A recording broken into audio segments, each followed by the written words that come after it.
Over the years, China's ascendancy to power has been dramatic and unexpected, but because of the sudden rise in power, China has to grapple with many challenges to its governance.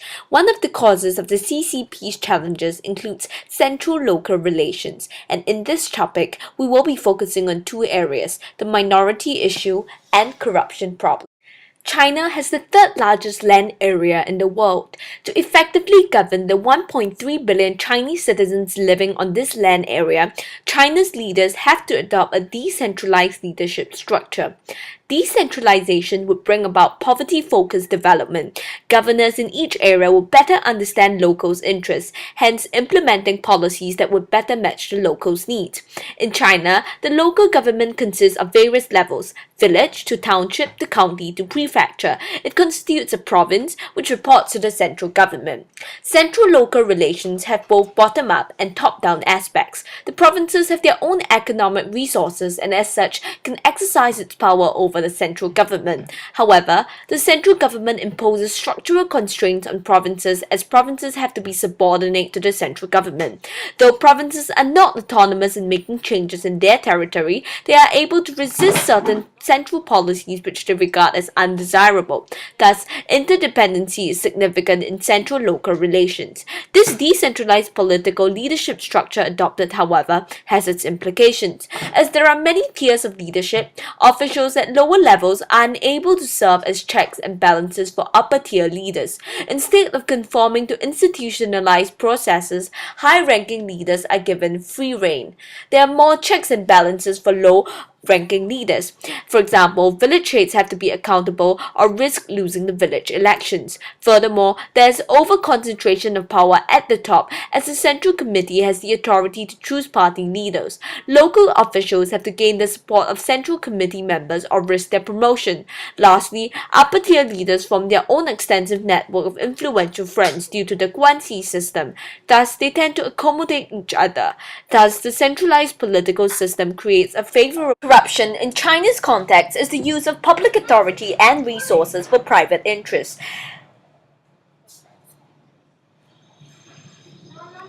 There are three types of corruption. Class A is named as black corruption.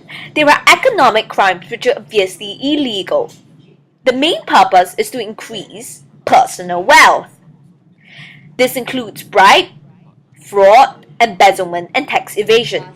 Grey corruption is Class B corruption. These practices increase costs to the public, leading to significant public outcry. A well-known practice involves the spending of public money to support luxurious work conditions and lifestyles of senior officials, such as expensive entertainment, known as white corruption. This level of corruption involves nepotism and favoritism in the personal recruitment and promotion, bending the law and law enforcement, and preferential resource allocations for relatives and friends.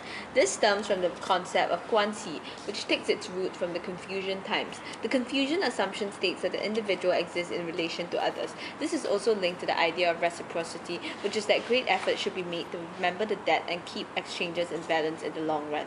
This belief is in turn manifested in the patronage system in the CCP, when older party cadets would bring younger under their supervision and tutelage. In return for this, younger will pledge loyalty to their elders and exposure of many high-level corrupt cases that have smeared the CCP's reputation. There have been several measures to curb corruption.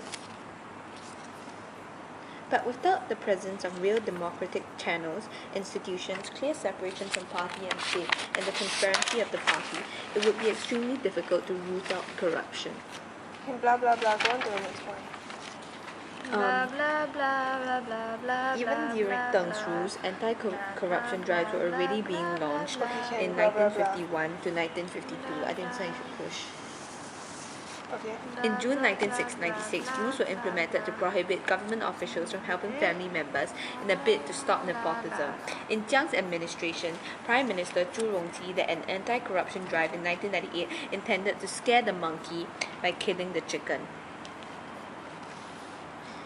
Zhu hoped that by cracking down hard on some high-profile cases, others would fall in line. Blah, blah, However, blah, blah, this has yet to online, achieve much blah, blah, success, blah, and more blah, often than blah. not, critics have observed that some Blah, blah, anti-corruption campaigns end up as purges aimed at eliminating political rivals and protecting friends and status scores. For example, the Puasi Lai case, blah blah blah. Purging, my camera During no. Hu Jintao reign, blah blah blah blah.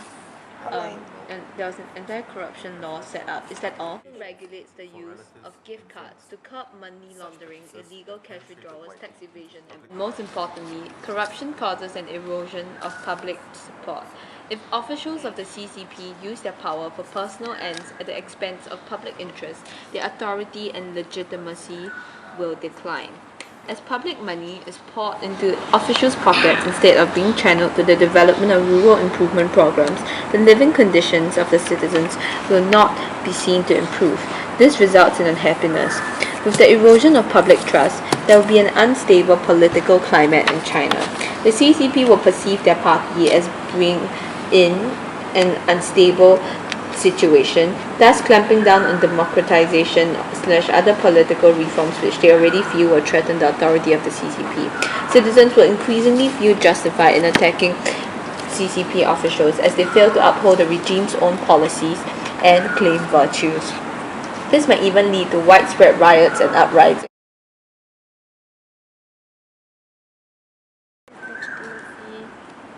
This one is like, this is all the, this is the part. The last one is the job market.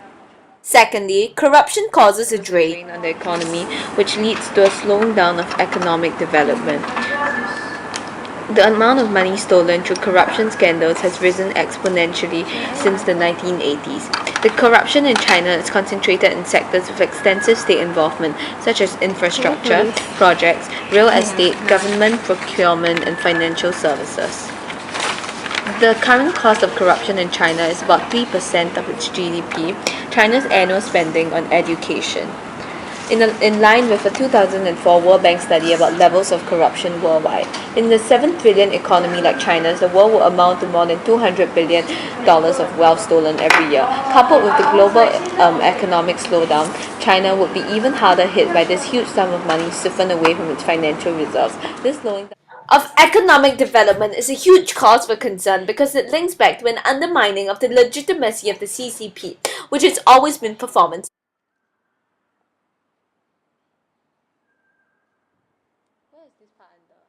Tiger and flies by Thirdly, inefficiency of public administration system is another effect of corruption.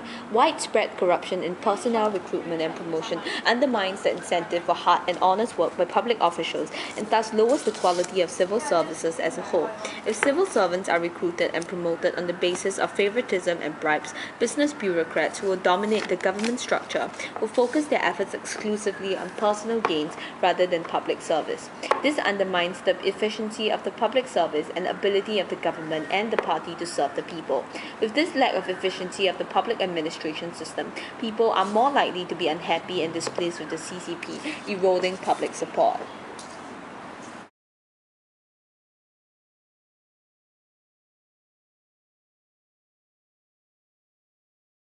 Understanding more about central-local relations between the CCP and autonomous regions of China requires some background knowledge of the structure of distribution of power in China.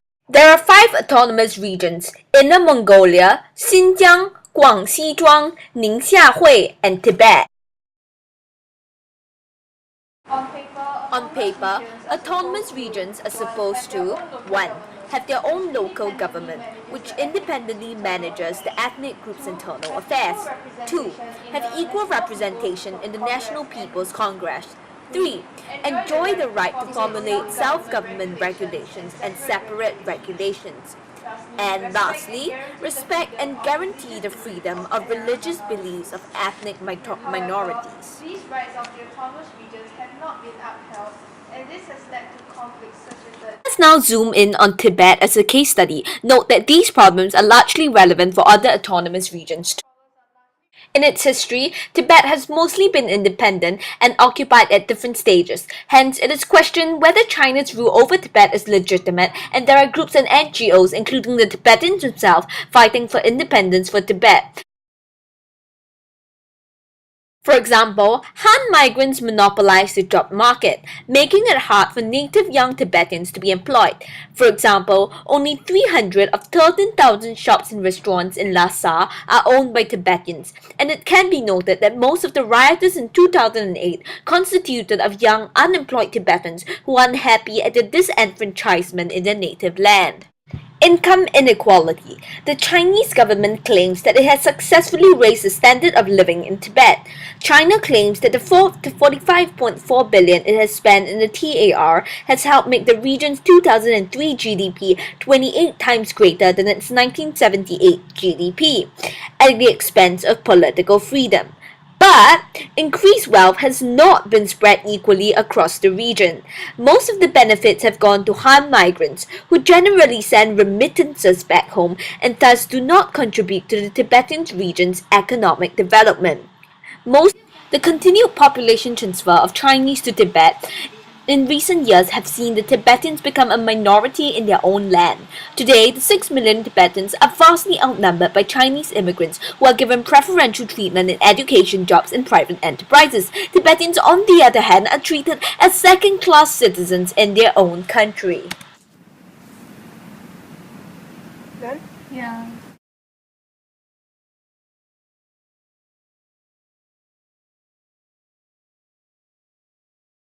In a nutshell, the Chinese government lacks legitimacy in autonomous regions, and this poses a great challenge to their governance as their hold over these regions are weak and problematic. They are unable to deliver on the performance-based legitimacy to the Tibetans as their immigration policies are making Han Chinese migrate.